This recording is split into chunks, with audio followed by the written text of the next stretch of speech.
Hey everyone, it's Cheryl from Teaching 2 and 3-year-olds.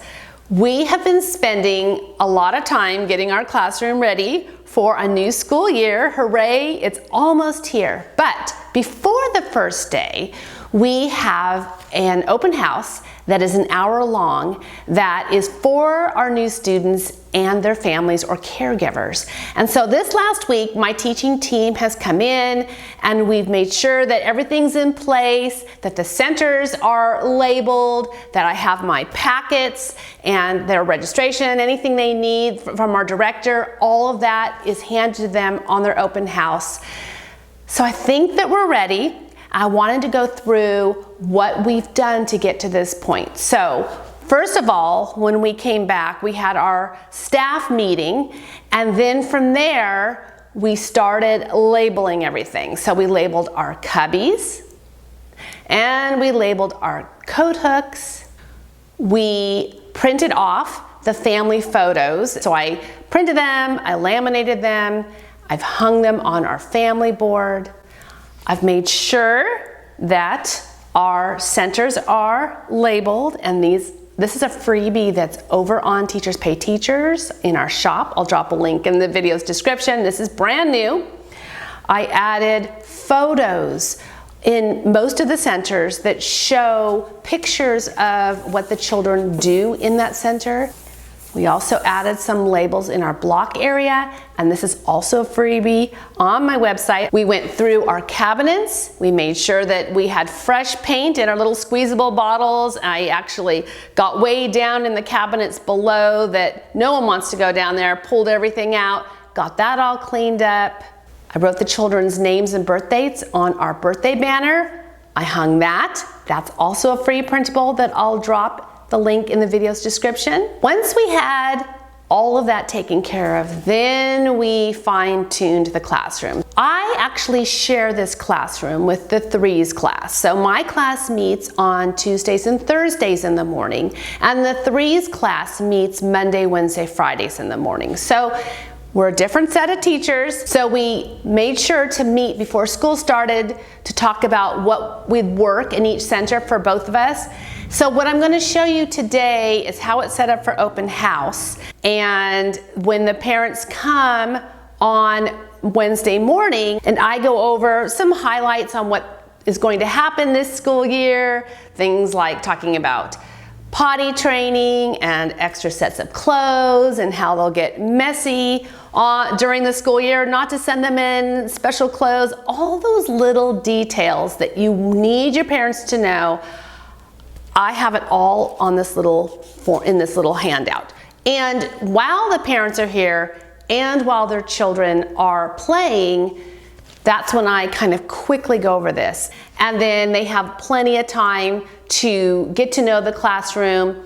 And it's also a great time for the children to meet each other, for the parents to meet each other, and of course for them to meet me. It actually makes our first week go much smoother because they've had the opportunity first to come in, see the classroom, and meet their teachers.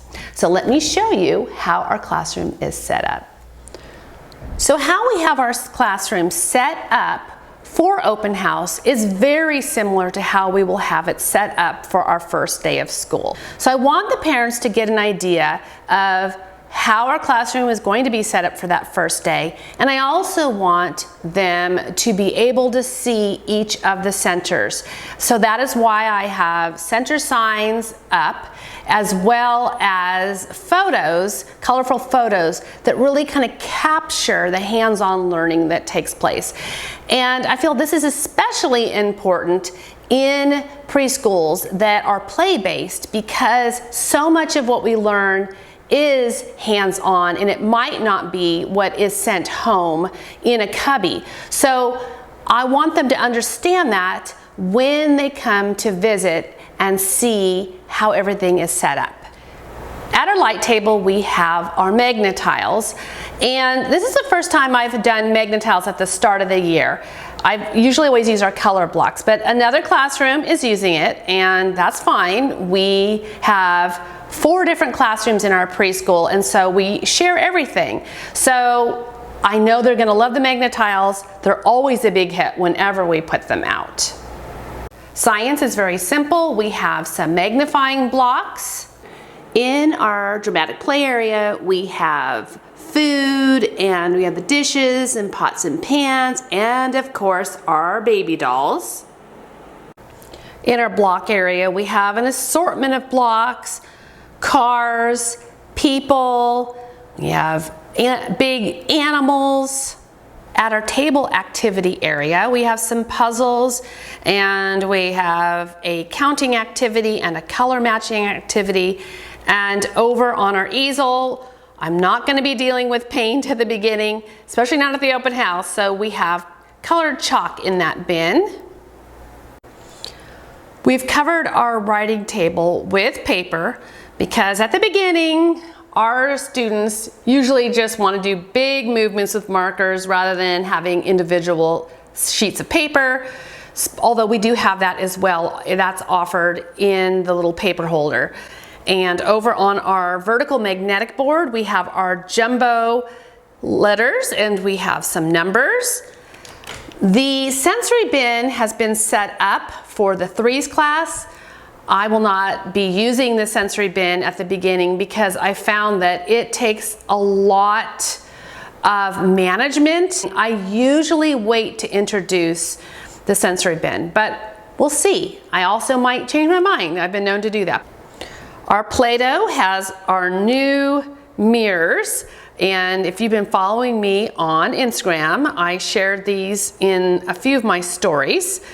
So those are set up. I'm waiting to make the Play-Doh until the night before because I like it to be really fresh. So I will definitely have Play-Doh out during the open house. And then here is our reading area and our family board. And then this wall is closest to our circle time area, which is on this green rug. So the parents can see some photos of our circle time area. And I will have a slideshow going on top of that cabinet on my laptop so that parents can see what we did last year. So it's a good visual for them to get an idea of what our year will be like this year. You can see that we have our books, and all those little cubbies right there are for teacher storage. So that's how our classroom is set up for open house. Make sure to follow Teaching 2 and 3-year-olds on YouTube. Click that bell icon so that every time I publish a new video, you'll be notified. And click that thumbs up if you like what you see because that helps my channel. Thanks for watching.